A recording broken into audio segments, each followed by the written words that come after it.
little nerds, I am Dr. Shereene Idriss and welcome to our YouTube channel where every Saturday morning we do a Pillow Talk Derm with all of you. And where do I get my topics from? You guys in the comment section below. So make sure to comment, question, ask, whatever it is below so that I know what you want to learn about next. And while you're at it, like the video and subscribe to our channel because literally this is a channel made by all of you, for all of you, and I'm the one who comes every week.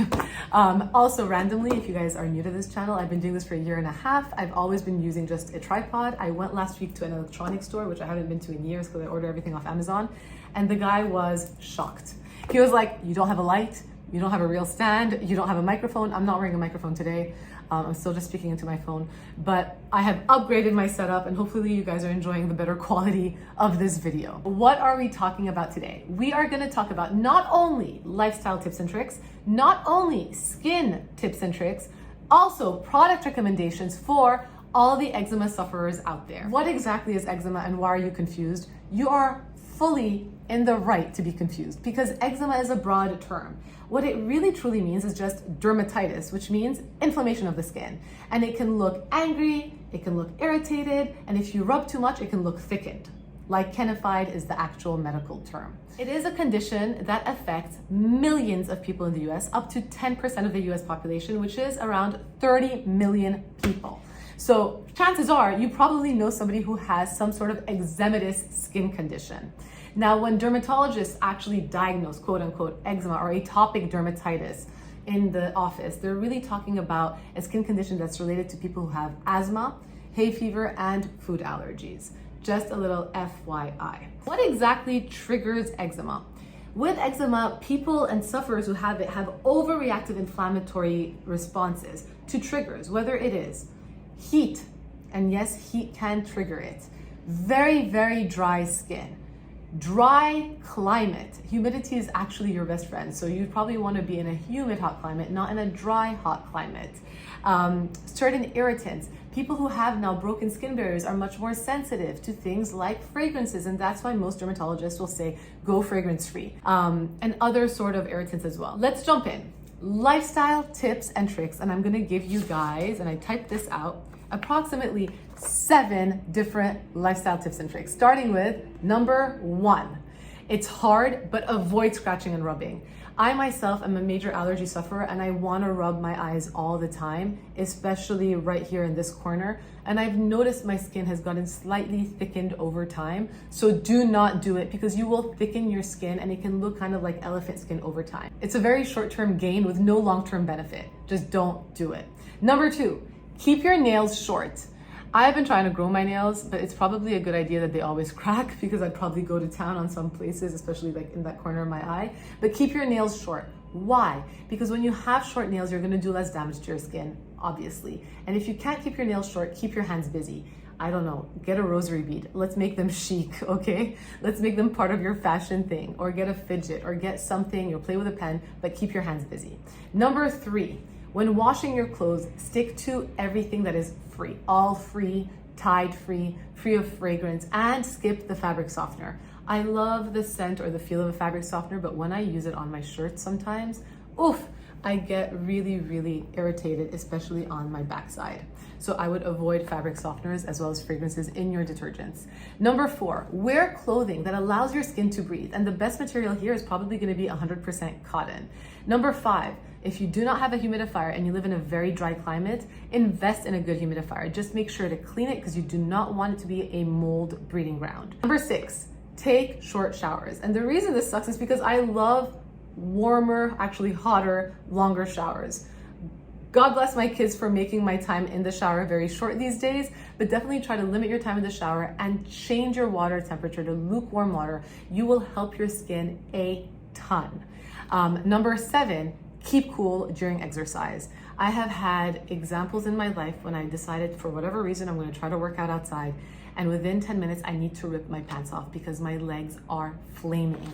They're hot, they're itchy. I actually had to hide behind a bush once. My dad had to pick me up, and there's no pun intended with that little joke, but I did. So take it from me, lightweight clothing that are breathable, not super tight. And if you need to have a misting spray with you to kind of cool you down if you get itchy, use the misting spray. And another tip I have personally learned is I take an antihistamine, a non-sedating antihistamine, an hour or so before. I actually take it every day, if I'm going to be very honest, between February and like October, because my allergies are out of control. But take an antihistamine at least an hour or two before you decide to work out to minimize that sort of histamine release that may cause your skin to react. And last, stay moisturized. Moisturize right after a shower to lock in that moisture and keep your moisture into your skin. Now, skincare tips, 3 very, very simple skincare tips are: if you have eczema or a broken skin barrier, switch to fragrance-free.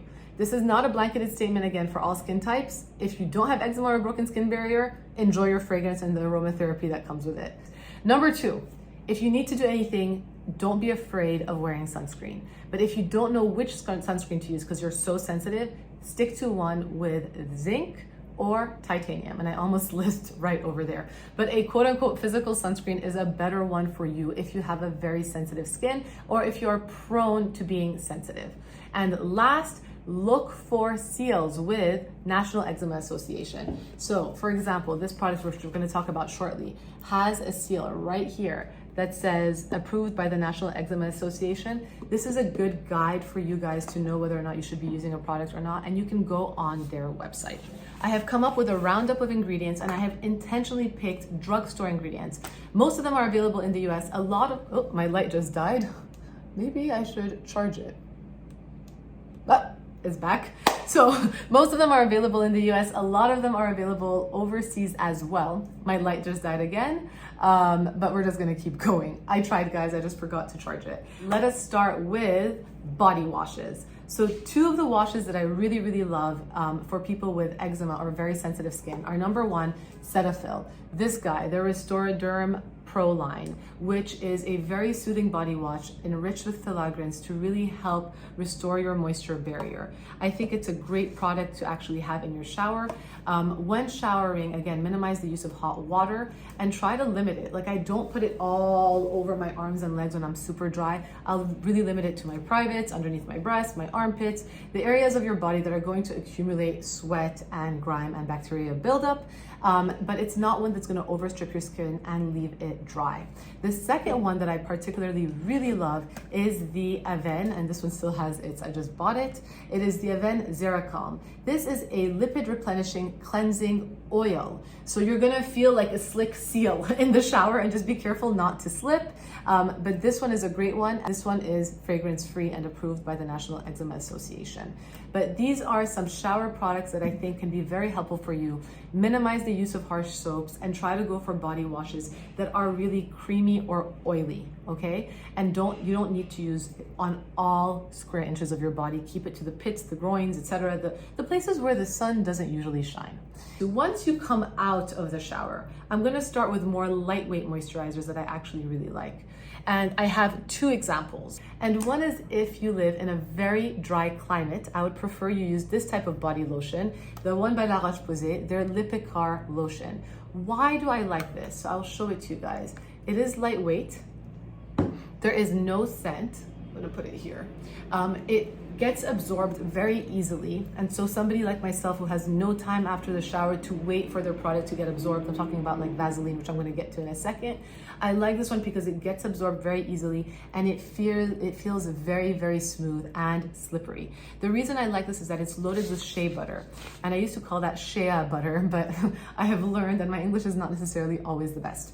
But it's made with shea butter, which is extracted from the nuts of the shea tree, a plant native to West Africa. It has a high concentration of fatty acids in it. So that's why you're feeling that really nice, lightweight, quote unquote, grease, and vitamins for softening the skin. And it also has anti-inflammatory and soothing properties. And when I wear it, and I use this sometimes before I even work out, if I'm gonna work out outside, this was like probably 10 years ago. I don't have that time anymore, but I'll use it before I go work out and my skin does not react. The one I like if you live in a very humid climate, and you can't tolerate something thick sitting on your skin, is the Bioderma Atoderm Intensive Gel Cream. Look how beautiful this texture is.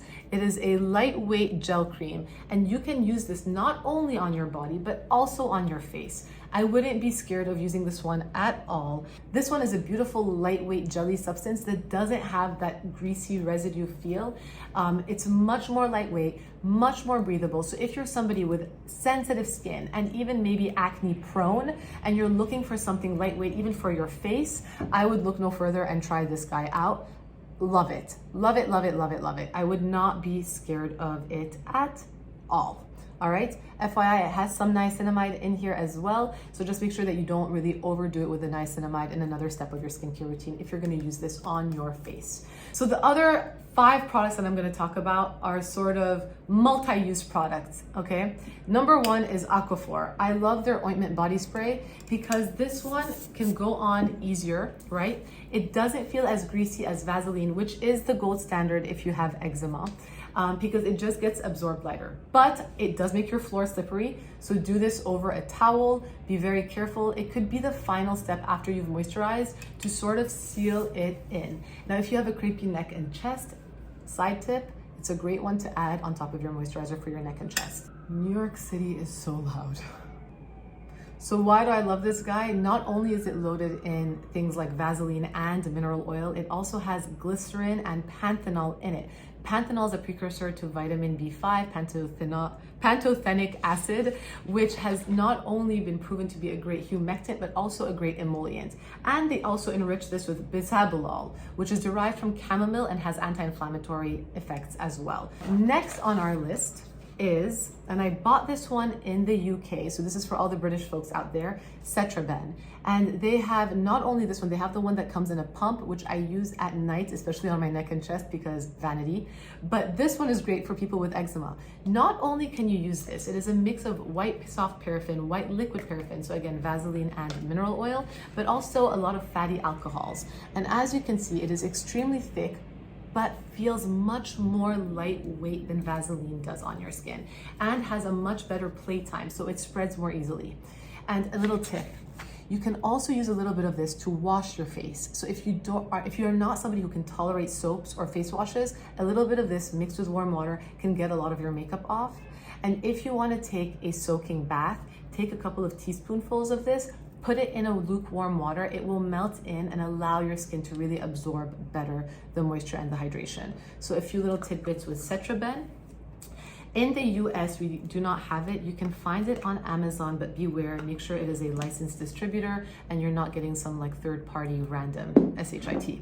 So that is Cetraben. Now moving on to a US counterpart, which I discovered when I had babies, was Aveeno's Eczema Therapy. I love this product. It is approved by the National Eczema Association. It is loaded in colloidal oatmeal, which is derived from oatmeal, ground into a very, very fine powder. You can take colloidal oatmeal baths.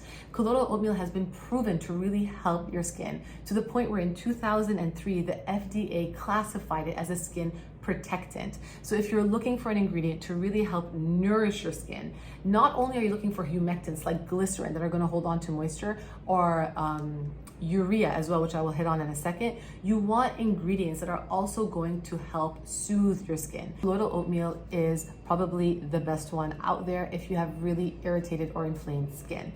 As a side note, completely from a vanity perspective, I sometimes like to take a little bit of this because it is so dewy, and I will warm it up between my hands and hit this top, points of my face to give myself a little bit of a, dewy, hydrated look.